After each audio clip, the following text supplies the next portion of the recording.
Hello students, आज हम करने जा रहे हैं आगे सर्कल के कुछ और टॉपिक्स, जिसमें सबसे इम्पोर्टेंट टॉपिक मैं आपको लिखाने जा रहा हूँ secant, tangent,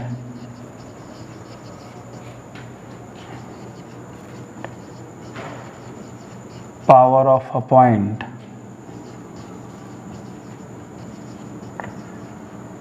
with respect to circle. Basically क्या होता है, एक कंसेप्ट होता है कॉन्साइक्लिक पॉइंट का। अगर हम उसको बहुत अच्छे ढंग से करेंगे, और बहुत इंपॉर्टेंट कंसेप्ट है मेंस एडवांस दोनों के पॉइंट ऑफ व्यू से, तो मैं आपके सामने दो डायग्राम ड्रॉ कर रहा हूँ स्टूडेंट्स। एक सर्कल इस तरीके से ड्रॉ कर दिया और एक सर्कल इस तरीके से ड्रॉ कर दिया, और यहाँ पे ऐसे दो पॉइंट ले लिए, एक मैंने ए बी ले लिया, एक मैंने इस तरीके से ले लिया स्टूडेंट। ये ले लिया ए, ये बी, ये आपका सी और ये डी। मान लेते हैं ये ई पॉइंट पे कॉर्ड इंटरसेक्ट्स हुई हैं, ठीक है। तो अगर हम आगे बढ़ते हैं तो आप देखेंगे कि हम इससे एक ट्रायंगल बना लेते हैं और इससे भी इधर एक ट्रायंगल बना लेते हैं। सिमिलरली ऐसा भी हो सकता है कि ये दोनों पॉइंट अगर हम इस तरीके से बात करें, ऐसे हो और ऐसे, यानी कि ई मान लेते हैं इसको, ये आपका ए हो गया, ये बी हो गया, और ये आपका सी एंड डी हो गया। यानी कि हम इन्हीं कॉर्ड को हम ऐसे भी यू और यू भी इंटरसेक्ट करा सकते थे, और हम दोनों को ज्वाइन करा के बाहर भी इंटरसेक्ट करा सकते हैं। तो जहाँ वो कॉर्ड इंटरसेक्ट हो रही हैं, उस पॉइंट से हमें एक रिलेशन निकल रहा है, उस रिलेशन के बारे में बात करने जा रहे हैं। बेसिकली कोई भी लाइन जो इस तरीके से सर्कल को दो जगह इंटरसेक्ट करती है उसे हम सीकेंट बोलते हैं। तो ये लाइन इनफाइनाइट तक जा रही है, हमने तो छोटी सी ड्रॉ की है, तो this is secant, this is chord also, and this line is completely secant, this part is called chord. This line A E B, E A B, ये भी सीकेंट है, ये भी सीकेंट है, बस this length is called chord. तो यहाँ एक रिलेशन है secant, tangent, power of a point with respect to circle. मैं आपको बताने जा रहा हूँ, दो तरीके से इसके प्रूफ को समझाऊंगा। एक चीज़ हम लोगों ने पढ़ी हुई है, हम लोग एक चीज़ जानते हैं स्टूडेंट, कि जब भी हमने 10th में पढ़ा हुआ है कि अगर आपको कोई सर्कल दे रखा है और उस सर्कल के अंदर एक कॉर्ड है, तो ये जो एंगल होगा, ये एंगल होगा, ये जो एंगल होगा, ये एंगल, ये एंगल, ये एंगल, ये सारे इक्वल होंगे। सिमिलरली यहाँ पे हमको बात को ध्यान रखना है। अगर इस तरफ देखें हम, तो angle D A B is equals to angle क्या आएगा, डी सी बी, क्योंकि दिस इज कॉर्ड। अगर हम बात करें कि ये कॉर्ड है, तो इस कॉर्ड के साइड वाला ये एंगल और ये वाला एंगल इक्वल होगा, सेम ऐसे ही, ठीक है। अगर हम AC को कॉर्ड मान लेते हैं, तब भी सेम ऐसे ही है। AC को अगर हम कॉर्ड मान लेते हैं, this angle equals to this angle, यानी कि angle ADC is equals to angle ABC, ठीक है स्टूडेंट्स। क्योंकि उस केस में क्या हो गया, AC कॉर्ड हो गया, AC एक कॉर्ड होगी, तो ये सामने वाला इसका एंगल और ये सामने वाला एंगल दोनों इक्वल होंगे। तो स्टूडेंट्स यहाँ पे आप देखेंगे इन दोनों एंगल के इक्वल होने से ट्रायंगल जो दे रखा है आपको, ट्रायंगल क्या दे रखा है स्टूडेंट, दैट इज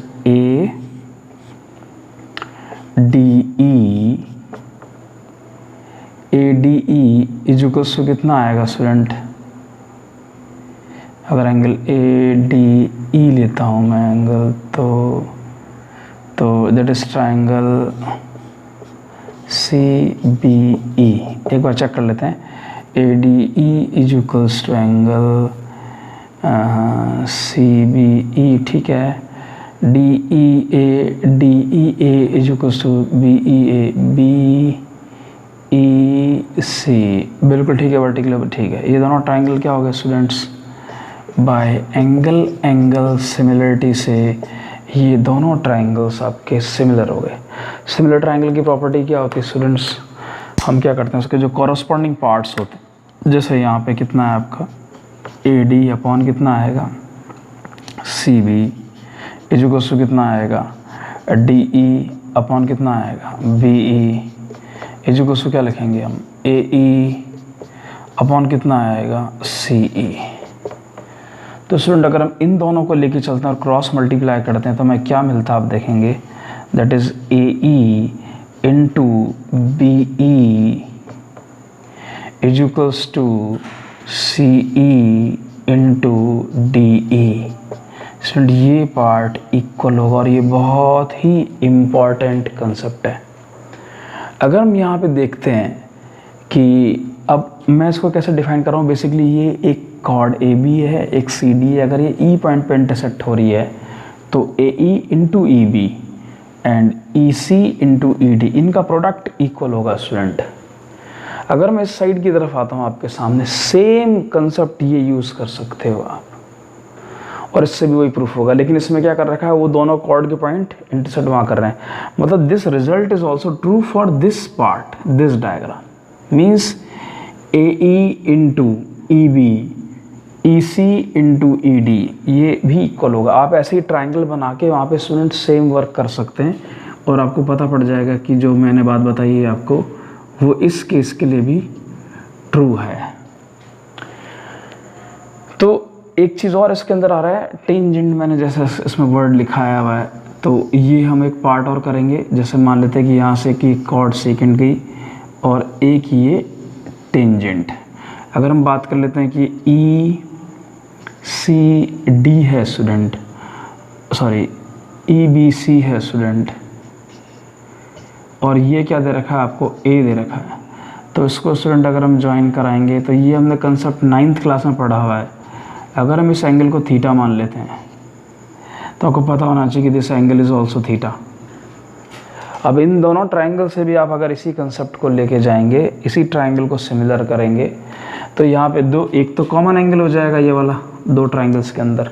तो यहाँ से फिर स्टूडेंट एक कंसेप्ट प्रूफ होगा, that is E B into E C is equals to E A into E A. अब यहाँ पे दो चीज़ें तो है नहीं, तो ई ए इंटू ई ए आएगा। तो यहाँ से क्या हो गया, that is E B into E C is equals to E A का होल स्क्वायर। ये पार्ट है। तो स्टूडेंट इस पार्ट को मेरे ख्याल से आप लोगों को काफ़ी हद तक समझ में आया होगा कि मैं बताना क्या चाह रहा हूँ। इसमें एक चीज़ और है, पावर ऑफ अ पॉइंट का क्या मतलब है वो समझाने की कोशिश कर रहा हूँ। ये चीज़ मैं आगे दूसरे तरीके से प्रूफ करके बताऊँगा।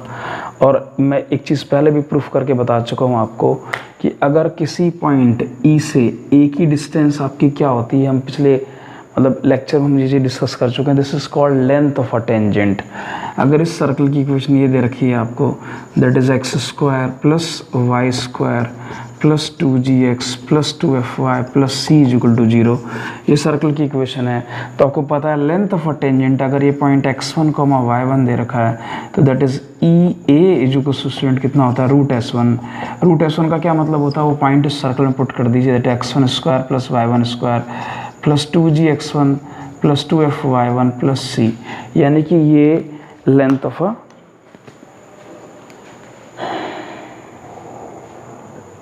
टेंजेंट हमको मिल गया यहाँ पे। तो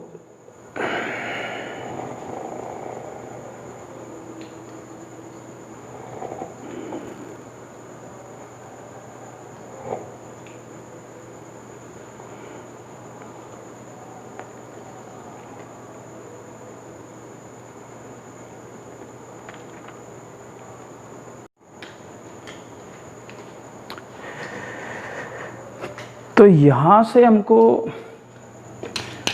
तो स्टूडेंट यहाँ से क्या मिला, x1 square y1 square plus 2gx1 plus 2fy1 plus C, यानी कि लेंथ ऑफ टेंजेंट के बारे में हम जानते हैं कि किसी पॉइंट से अगर एक्सटर्नल सर्कल के अंदर पॉइंट पुट करेंगे, रूट के अंदर जो वैल्यू आएगी that is called length of tangent. तो बेसिकली मैं अब जो आपको बताने जा रहा हूँ उसका मीनिंग क्या है ये समझिए आप।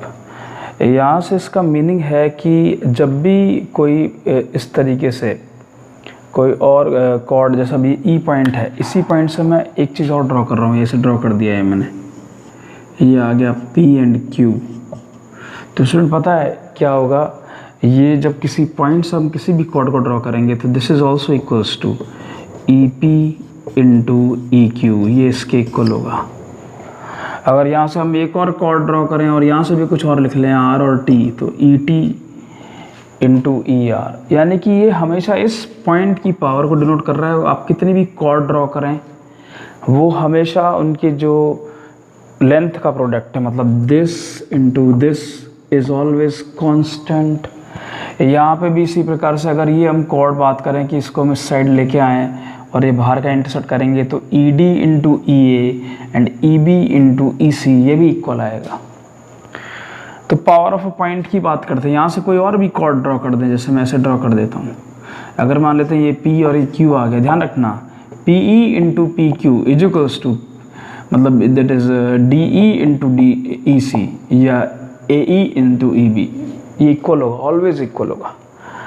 तो ये एक कॉनसाइक्लिक पॉइंट की कंडीशन भी है कि अगर कोई सर्कल 4 पॉइंट से पास करता है तो उस पर बेस क्वेश्चंस पूछे हुए हैं बहुत सारे, ये सी और डी। तो आपको क्या करना है स्टूडेंट, वो इनका इंटरसेक्शन पॉइंट निकाल के वो लेंथ निकालनी है। कई बार क्या होता है, वो सर्कल क्या होता है कोऑर्डिनेट एक्सेस पे कहीं ना कहीं चारों जगह पे कट कर रहा होता है, तो ओरिजिन से उसकी डिस्टेंस लेके हम फटाफट इक्वल करके उसका आंसर 1 मिनट के अंदर निकाल देते हैं। जो ये कंसेप्ट मैंने आप लोगों को आज बताया है पावर ऑफ पॉइंट को, इसको मैं दूसरे तरीके से प्रूफ करने जा रहा हूँ ताकि आप इसको बहुत अच्छे ढंग से समझ पाएँ कि मैं कराने क्या जा रहा हूँ। बेसिकली क्या होता है, मैंने आपको एक चीज़ और समझाई थी पहले भी कि हमारे पास, अगर मैं नीचे वाला पार्ट रब नहीं कर रहा है ज़्यादा, हमारे पास अगर मैं बात करूँ आपको, बाहर एक पॉइंट दे रखा है ये इस तरीके से, ये that is E, that is A and that is B. मान लेते हैं कि ये कोई एक्स एक्स के साथ में एंगल थीटा होगा इसका, और ये पॉइंट के साथ दे रखा है x1, y1 है। सर्कल की क्वेश्चन दे रखी है x² + y² + 2gx + 2fy + c = 0। Clear. तो अगर हम इसकी बात करें, ये डिस्टेंस अगर हम मान लें कि यहाँ से लेके यहाँ तक ये r है, ये r1 है, यहाँ से लेके यहाँ तक ये पूरी डिस्टेंस मान लेते हैं कितनी आपकी r2 है। तो इस लाइन की क्वेश्चन को क्या लिखेंगे हम, इसको x1 y1 मान लीजिए, कोई बात नहीं, तो कितना आएगा, that is x - x1 upon cos theta is equals to y - y1 upon sine theta, और इसकी वेरिएबल डिस्टेंस को हम r मान लेते हैं बजाय r1 r2 के। तो यहाँ से आपको क्लियर है कि x इज इक्वल टू कितना आएगा, that is x1 plus r cos theta and that is y1 is equals to y is equals to y1 plus r sine theta. ये दोनों कोऑर्डिनेट कहाँ पर है, यहाँ मान लेते हैं ये x y है, तो इसको सेटिस्फाइड करनी चाहिए, सेटिस्फाइड करा देते हैं स्टूडेंट। जैसे ही आप इसको सेटिस्फाई करेंगे क्या मिलेगा आपके पास में, x1 plus r cos theta का होल स्क्वायर, y में पुट करेंगे कितना आएगा, that is y1 plus r sine theta का होल स्क्वायर प्लस 2gx कितना आएगा, that is x1 plus r cos theta that is 2f, y कितना आएगा आपके पास में, that is y1 plus r sine theta plus का c इज इक्वल टू 0। अगर हम इस चीज़ की बात करते हैं, इसको सॉल्व करते हैं, तो कितना आएगा आपके पास में, that is x1 square plus y1 square plus आएगा आपके पास में 2x1 r cos theta plus 2y1 r sine theta and plus r square cos square theta r square sine square theta plus 2gx1 plus 2g r cos theta 2f(y1) 2f r sine theta plus का c is equal to 0। Clear part. तो अगर हम यहाँ पे आते हैं तो आप देखेंगे कि आपके पास में x1 y1 तो यही है, ये x1 हो गया, ये x1 के साथ में इसमें कॉमन आएगा 2g x1 के साथ में, ये y1 है, ये y1 के साथ काम आएगा, बाकी कांस्टेंट लिखेंगे। तो कैसी इक्वेशन बनेगी, x1 square plus y1 square और प्लस 2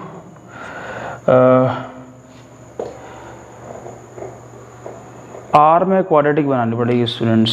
r में अगर हम क्वाड्रेटिक बनाते हैं तो हमारे पास में कहाँ से आ रहा है, यहाँ से करेंगे हम वर्क इस वाले पार्ट को। तो आर में अगर हम क्वाड्रेटिक बनाते हैं तो आर स्क्वायर यहाँ से कॉमन आएगा, cos square theta plus sign square theta कितना हो जाएगा, 1 हो जाएगा इन दोनों से। तो ये कितना आएगा आर स्क्वायर। बाकी कहाँ कहाँ से आर आ रहा है वो देखना पड़ेगा हमको। तो वो आर हमारे पास में एक तो यहाँ आ रहा है, यहाँ आ रहा है, यहाँ आ रहा है, यहाँ आ रहा है। तो यहाँ से अगर हम लेते हैं तो कितना आएगा, that is 2x1 plus 2y1 sorry 2x1 अपने को कॉस थीटा पूरा लिखना पड़ेगा, 2x1 cos theta plus 2y1 sign theta plus 2g cos theta plus 2f sin theta. This complete part is r and plus जो constant बच गया वो क्या है, that is x1 square plus y1 square, x1 square plus y1 square and हमारे पास में आएगा plus का 2gx1 प्लस 2fy1 प्लस का c इज इक्वल टू 0। ये बनेगा स्टूडेंट पूरी की पूरी लाइन हमारी इस तरह से क्वाड्रेटिक इक्वेशन बनेगी इस तरीके से।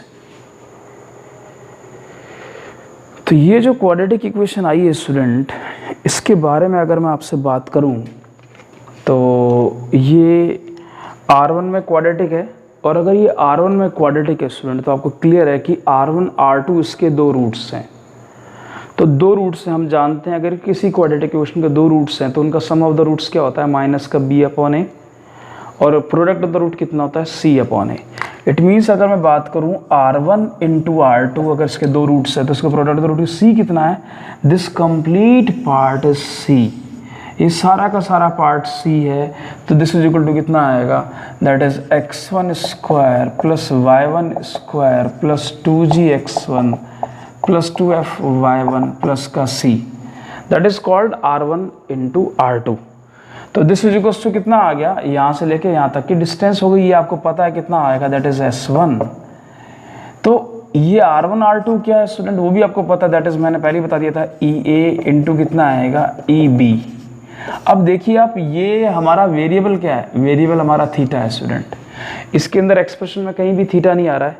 अगर मैं इस से एक लाइन ड्रॉ करता हूँ, CD अगर ड्रॉ करता हूँ तो दिस ऑल्सो इक्वल्स टू कितना आएगा, this also EC into ED, मतलब this part is independent of theta, यानी कि उस पॉइंट से कोई लाइन किसी भी एंगल पे जा रही हो और अगर वो सीकेंट है, सर्कल पे दो जगह इंटरसेक्ट कर रही है, तो उस पॉइंट से उन दोनों पॉइंट का डिस्टेंस का प्रोडक्ट हमेशा कांस्टेंट रहेगा।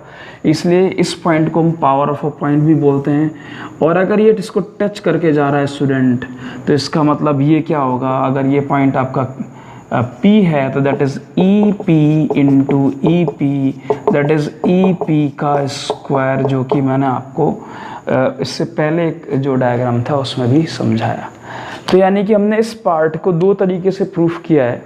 एक तो 10th क्लास की कोऑर्डिनेट ज्योमेट्री से हमने सिमिलर ट्राइंगल की प्रॉपर्टीज उसको किया है।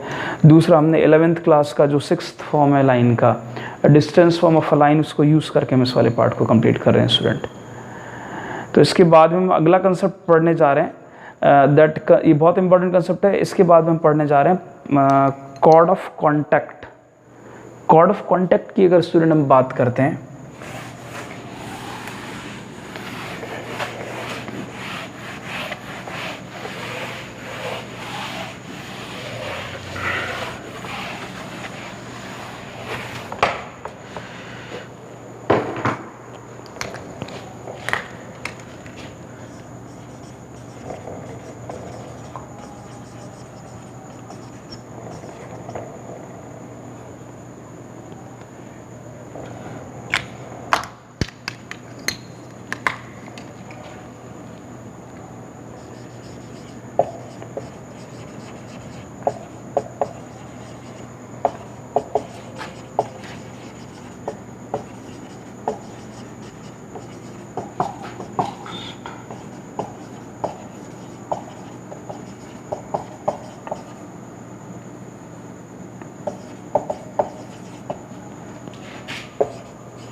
बाहर के किसी पॉइंट से अगर हम टेंजेंट ड्रॉ करते हैं,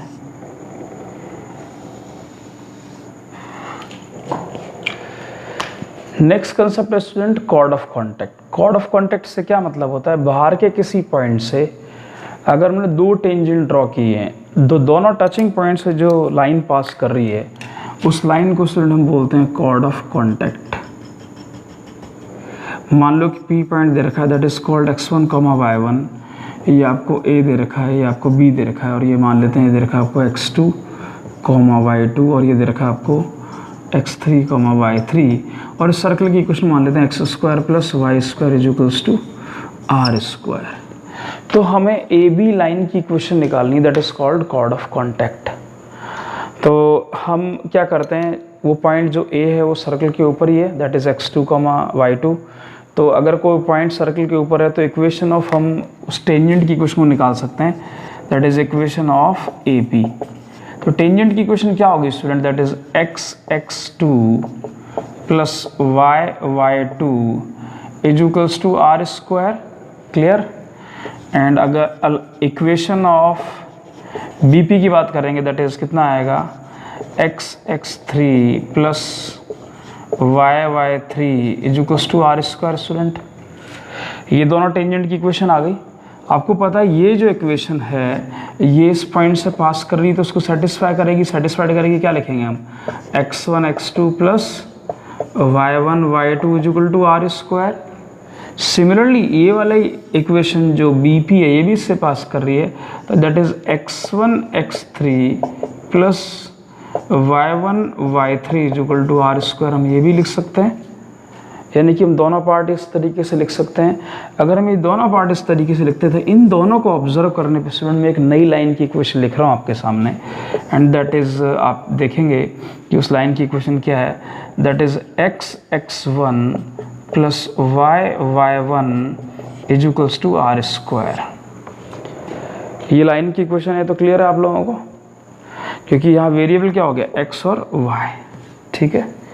अब स्टूडेंट ये जो भी लाइनें कहाँ से पास कर रही है इसके बारे में थोड़ा सोचते हैं, लेकिन इसमें हम ये पॉइंट x2 और y2 पुट कर देते हैं। अगर x2 y2 पुट करेंगे कितना आएगा, x2 x1 y2 y1 = r²। तो ये रहा x2 x1, यानी कि x1 x2 हो गया, और y1 y2 r²। बिल्कुल सेटिस्फाई करेगा इस लाइन को। दूसरा पॉइंट x3 y3 भी इसमें पुट करके चेक करते हैं, that is x3 x1 y3 y1 = r²। ये भी इसको सेटिस्फाई कर रहा है, यानी कि इन दोनों पॉइंट को ये एक लाइन की इक्वेशन सेटिस्फाई कर रही है। तो definitely this is the equation of A B and this is called chord of contact. ये लाइन की इक्वेशन क्या कहला रही है, कॉर्ड ऑफ कांटेक्ट। और ये बहुत ही इंपॉर्टेंट कंसेप्ट है, यानी कि अब आपको पता है कि ये टेंजेंट की इक्वेशन लिख रहा हूँ मैं तो, लेकिन कॉर्ड ऑफ कांटेक्ट क्या है, बेसिकली जब पॉइंट सर्कल के बाहर हो और फिर भी हम उसके ऊपर टेंजेंट की इक्वेशन लिख दें, तो that line is called chord of contact. इसका मतलब हो गया उस पॉइंट से हमने दो टेंजेंट ड्रॉ किए हैं और उससे बाहर आने वाली उसके टचिंग पॉइंट से पास करने लाइन को हम क्या बोल रहे हैं, कॉर्ड ऑफ कांटेक्ट। और वो कैसी होगी, इक्वेशन ऑफ टेंजेंट के जैसे ही दिखेगी आपको, क्योंकि वो पॉइंट तो सर्कल के ऊपर लेकिन नहीं है। ये बात आपको ध्यान में रखनी है स्टूडेंट्स।